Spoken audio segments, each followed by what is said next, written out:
Всеки, който се е занимавал с електроника или просто е имал интерес към нея, знае колко мощни и разнообразни могат да бъдат Arduino платките. Но дали сте се чудили как може да управлявате LCD екран с Arduino платка?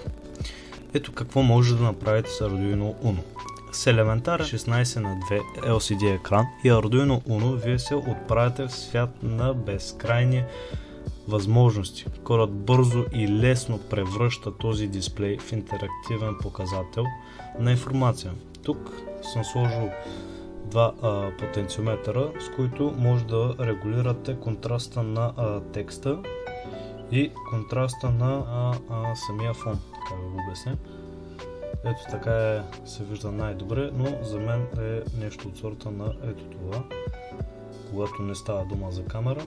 Така се вижда малко по-добре на живо, но много по-зле на камера, защото съм от телефон все още.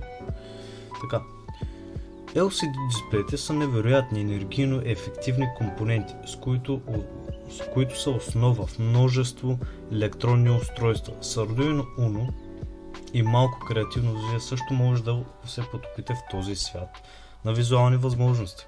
Вероятно в края ще сложа видео как съм го направил.